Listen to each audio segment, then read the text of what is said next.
Marathi big बॉसचा नवा season येत्या 28 जुलैला रसिकांच्या भेटीला येतोय।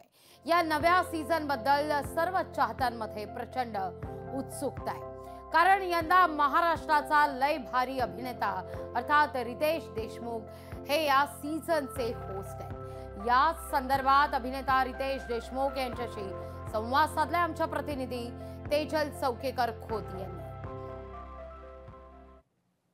तुम्ही आणि जेनेलिया वहिनी दोघं जण सदा समजा बिग बॉसच्या घरात गेलात तर तुम्हाला होस्ट म्हणून कोण पाहायला आवडेल? काय ना, जेनेलिया जर घरी आल्या तर 2 तासात त्यांना बिग बॉसच म्हणेल की तुम्ही बाहेर जा।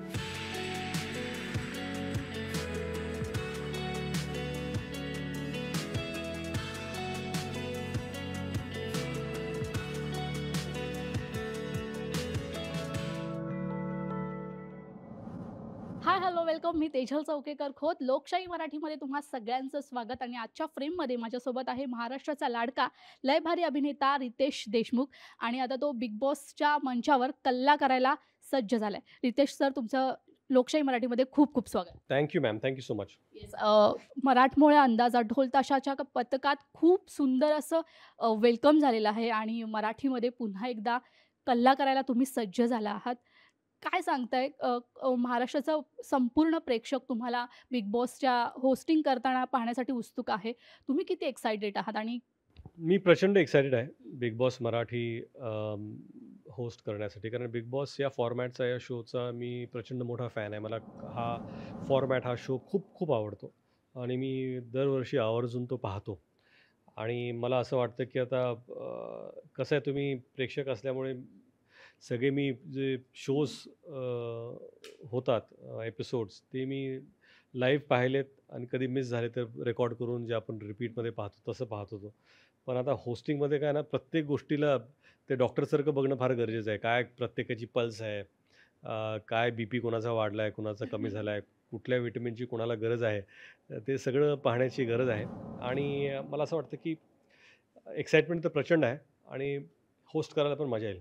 नक्कीच सर, बॉलिवूडमध्ये सलमान खानला सगळेजण भाई म्हणतात आणि तुम्ही भाऊ म्हणता, तुम्ही एकमेव जे भाऊ म्हणता। तर आणि तुम्ही बिग बॉस हिंदीमध्ये गेला होतात, तर मराठीमध्ये सलमान सरांना तुम्ही इन्व्हाइट करणार आहात का? मजा येईल ना त्यांना इन्व्हाइट। हो नक्की ना, करू ना आपण एखादा एपिसोड कधीतरी, नक्की करायला मजा येईल त्यांच्याबरोबर। त्यांच्याकडून काही टिप्स घेतल्यात का? कारण शाळा, वीकेंडची जी शाळा असते ती खूप महत्त्वाची असते। तर त्या ती स्पर्धकांची शाळा घेण्यासाठी तुम्ही किती प्रिपेअर आहात? कारण तुमचा स्वभाव म्हणजे तुमचा बिहेवियर एकंदरीत तसा नाही आहे, तर तुम्ही ॲग्रेसिव्ह व्हाल, कसे व्हाल आणि किती स्वतःला कंट्रोल कराल? नाही, मला वाटतं की प्रत्येकाचा एक स्वभाव असतो, पर्सनॅलिटी असते, त्या प्रकारे ते होस्ट करतात। आणि त्या सिच्युएशनला जे गरजेचं आहे ते, म्हणजे काय आहे ना, प्रत्येक आजाराला एखादं औषध असतं, ते देणं गरजेचं आहे।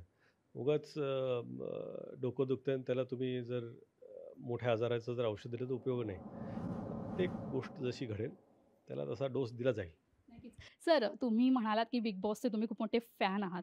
तर समजा तुम्ही आणि जेनेलिया वहिनी दोघं जण समजा बिग बॉसच्या घरात गेलात, तर तुम्हाला होस्ट म्हणून कोण पाहायला आवडेल बिग बॉसच्या मंचावर मराठीमध्ये? काय ना, जेनेलिया जर घरी आल्या तर 2 तासात त्यांना बिग बॉसच म्हणेल की तुम्ही बाहेर जा। मी सांगतो तुम्हाला, ते होणारच नाही आहे ते, किंवा त्या सोडून जातील ते। तो फॉर्मॅट त्यांच्यासाठी नाहीच आहे तो। पण आय थिंक का सलमान भाऊच, दुसरं कोण होस्ट पाहिजे। थँक्यू सो मच सर, तुम्ही मला वेळ दिल्याबद्दल। येस,